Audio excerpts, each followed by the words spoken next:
ladies and gentlemen. First of all, I would like to extend my warm welcome to our invited international lecturer from Japan, our honorable chairperson, our respected lecturer, and also junior, senior, and friends who are present here today. So my name is THOL Titsophantharoth. I am a fresh graduate student, fresh graduate bachelor student, majored in biochemistry from Royal University of Phnom Penh. And today is such my great privilege to present you all with my thesis work that I've done last year, which is about the pebble-based microfluidic sensor for detection of copper oxidation. So here are the 5 key parts that we'll cover through my presentation today. So first of all, as we know that copper is one of the most abundant essential trace element in our human body, and depending on the organ, is ranging from 50 to 120 milligrams, and yeah, it's depending on the organ. And one more thing is that copper is very important in our biological function daily, and that involves energy production, red cell formation, melanin production, and also in antioxidant, and also the neurotransmitter synthesis as well. So because of our modern day and more industrialization happened, and the copper pollution has become one of the most concerned issue right now, and this occurs due to 2 factors. First one is from anthropogenic, which is our human activity, as shown in the picture. We have like mining, industrial discharge, agricultural runoff, oil leakage from the ship. And another thing is that it's also from the natural events that occur on Earth, such as soil erosion, volcanic eruption, mineral oil decay, and the flood. And as the copper pollution has happened, so what if the copper has traveled into our body? So what does it do to our body? So let's take a look over here of the copper and our health. So for the daily intake, it also has been said that for men and women, they should not take the copper exceed 900 micrograms per day, and the maximum amount that one person can take per day should not be exceed 10,000 micrograms per day. And if the patient has a deficiency in copper, they will suffer from anemia, weakened immune system, and other diseases that listed over here. And in the serious case, the patient with copper deficiency may have the Menkes disease as well. But if the patient has excess copper in their body, they would suffer from abdominal pain, nausea, vomiting, diarrhea, and other diseases that could happen, all listed over here. And in many serious cases, it would also lead to Wilson disease, Alzheimer's, Parkinson's disease, and could increase the risk of cancer as well. As for the serious impact of copper on our body, there's also increase in global and national concern. As for the World Health Organization has limited the copper in our drinking water daily at 2 milligrams per liter only. While in Cambodia, the wastewater that discharged from the industry, factory, and so on, they has limited to 0.2 milligrams per liter. This is the standard that limited by the Cambodian Development Resource Institute, or CDRI. But in order to comply with this kind of standard, the institute might need a method to monitor it properly. And those methods include AS, ICP, HPLC, ion chromatography, and so on as listed on here. And this kind of method, it gives a very good precision and accuracy. And more importantly, it gives you a very low detection limit, and at the same time, you can detect many heavy metals at once. But there's also a drawback to this kind of method, which are you need a very expensive instrument, and come along with skill technician as well to operate it properly to avoid any breakdown or something. And it's very time consuming due to the sample preparation, sample analysis, and also the data is very complex as well. And it also needs the laboratory conditions to operate. And this method is not suitable for a rapid or field-based detection in a low resource setting. So because of this gap, it's motivated to find something or tools more low cost, portable, and a rapid testing. From the previous study, there's quite a lot for the detection tool device, like a microfluidic device. But somehow we noticed that the study most likely used chemical reactions with very high toxicity, and also the heavy dependence on imaging software for the color analysis, and quantitative analysis based on something like distance or measuring distance of the color is very limited, and the copper analysis using nanoparticle also still limited as well. And the fabrication for the pebble-based microfluidic sensor will most commonly relies on the wax tinting technique. And as for this kind of gap, in this study, the objective was to design and fabricate a pebble-based microfluidic sensor, and evaluate the sensitivity and sensitivity of our sensor that we have. So, first of all, we need to know what is microfluidic pebble-based analytical device. So this kind of device is fabricated from filter pepper and manipulate the volume at a micro scale level. So which means that we use a very little amount in order to do the analysis. And one of the key features lies in the capillary action of the pepper, which means that you don't need an external pressure to let the fluid flow. Which means that it can flow on its own once you load it onto the pepper. And the kind of analytical device is very cost effective, it's portable, you can take it wherever you want it to go, and it gives you a very rapid testing, reduce the reagent usage, and it's very user friendly, everyone can use it, and more importantly, it is very reliable. For the fabrication method of this study, we use silver heavy-4 cutting machine for our fabrication, and along with the filter pepper that this kind of pepper we are using for the fabrication. And we use the permanent marker to draw the sensor. And this kind of marker, we use it to create a hydrophobic barrier. For fabricating the sensor, first step we can just take filter pepper, then we tape it one side. Then on our PC computer, we can install and run the Silver Studio software, as I mentioned over here.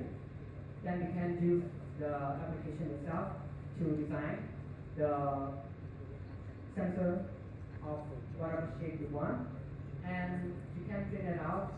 Then the printer, we can print it out with the printer, and then after that we can cut the sensor to ask for something that we feel like it is convenient to do, then we can cut it.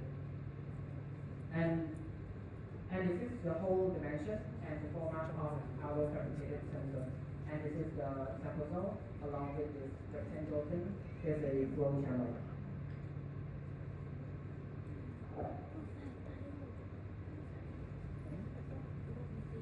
Okay.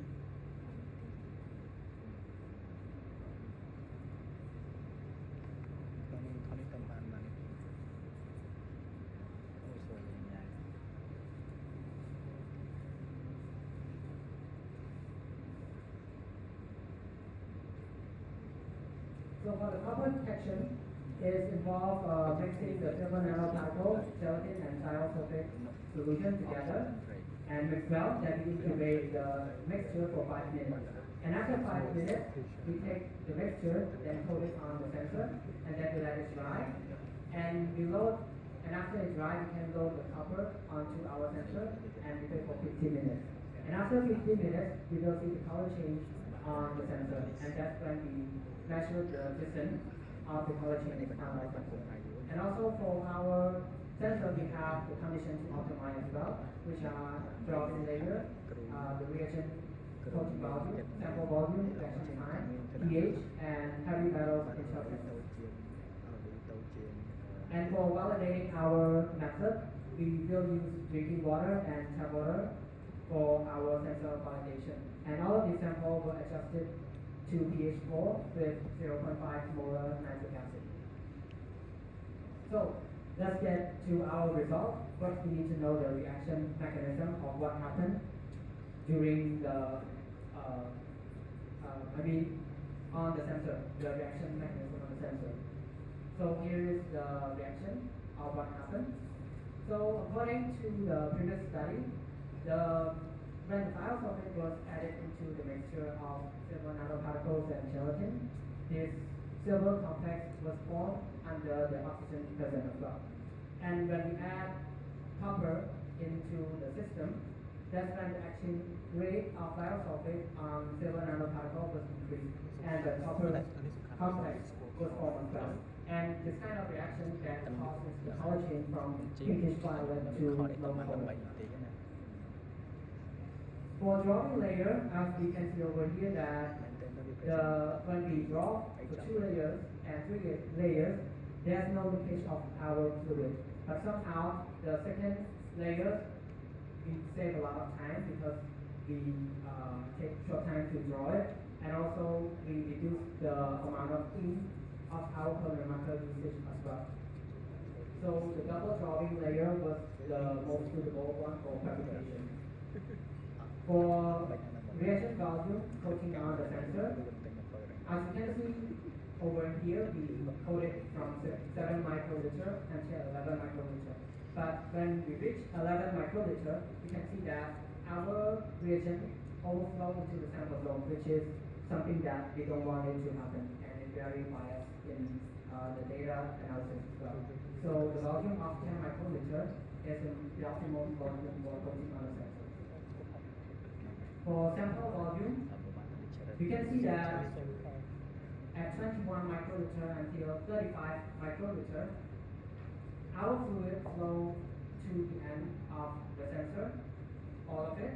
But for the 25 until 35 microliter, there's still left a water droplet, and which caused the oversaturated to our sensor. So the 21 microliter over here is the optimum volume for loading the sample volume. The reaction time was occur after 14 minutes. So which means that after we coat the reagent on the sensor, then we load the copper, and after 14 minutes we start to see the color change on the sensor. But we want to see that if we further heat this just a little bit more, will the distance change or not? But after 20 minutes, we can see that the color and the distance did not change at all. But the color, as you see over here, is very faded, so it's very hard for us to measure the distance. So we selected 15 minutes is the optimal time, and another extra 1 minute was to ensure that the reaction is complete. For the pH also has the effects on our sensor as well, and as you can see from the pH 3 until pH 10, in the basic solution, the distance that we see on the sensor is shorter than the one that we did in the acidic condition. So this pH about 7 in basic solution show a very low distance on the sensor. It could be caused by the formation of copper hydroxide, which reduce our copper detection. But in the acidic solution, you can see in the pH 4 show a very high distance, which showing a very good optimal condition for our copper analysis. And for our sensor, the sensitivity was at the maximum of 100 milligram per liter of copper, which caused the color to change entirely on the sensor. So we said that the 100 milligram per liter of copper is the maximum concentration that the sensor can detect. And from that curve, we got the standard curve over here with the correlation coefficient value of 0.99.82 to show a very good linearity, and with the limit of detection of 1.5 milligram per liter. The interference from the heavy metal was also analyzed as well, and as you can see that there's a minor interference from the manganese ion and also the ferric ion as well. But when we combine all of these heavy metals with the copper ion, we don't see any significant interference from this heavy metal. So we can say that our analysis for the copper, there's no interference from the heavy metal. And for the validating method, we can see that the recovery rate that we do, we did the spike of copper 5 milligram per liter and 10 milligram per liter into each sample. And we find that the recovery rate and also the relative standard deviation fall within the acceptable range that's stated by the Association of Official and Analytical Standards of around 80 to 120%, and that is the acceptable range. And this indicating that our analytical method is both precise and accurate. So in conclusion, our filter-based sensor is effectively detect the copper ion in a clear solution with no interference from other heavy metal.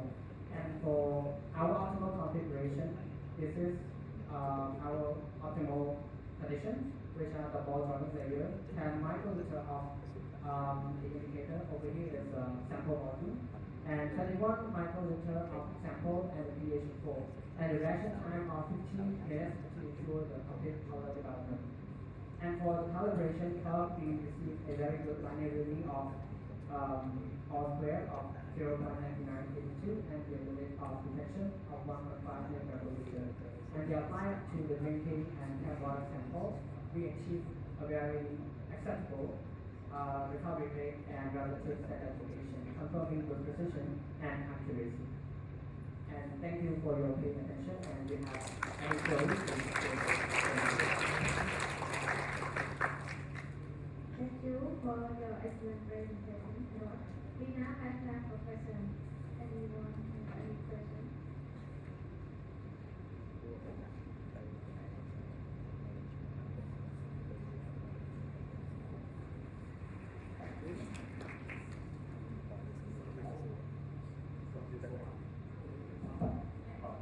And I missed actually several slides at the beginning. So for your reaction, your experiment, where the water with copper from? Okay, so thank you for your question. So I want to clarify again for your question. So for your question was that you want to ask where is the water that I get from, right? Yes, yes. Okay, so for the copper, for the water that I take from the sample, it was, okay, so for the drinking water, actually we purchase from a local store, and for our tap water, we take it from our laboratory itself. Yes. I see. Any questions more? Thank you, Tharot, for your interesting work. Yeah, I have one question related to the slide that you show about the sample zone. Yeah, can you go to that slide? No, I mean the optimization part. Yeah, the result part. You need this one? Yes, yes. Can you explain why when the sample drop after 20 microliter and then the result show that the distance not change anymore? Okay, thank you for your question. So our sensor, we can see over here the fabrication, the dimensions that I showed earlier. So for the flow channel, its length only 48 millimeters only. So after I add 21 microliters, the fluid, I mean let's say the fluid is flow until the end, which corresponds to 48 millimeters. But also for 25 until 35 microliters, it's more excess value. So the excess value it eventually travel to end of the sensor, but our sensor will be oversaturated of the fluid. So that's why, as you can see in the graph, the length and the distance must change after 21 microliters. Okay, thank you.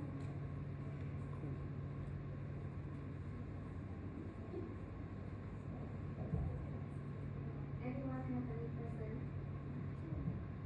Okay, and also it's time, thank you again. Yes, and it's time for President CHS to talk and the speaker. Now it's time for both to receive the speech and appreciate.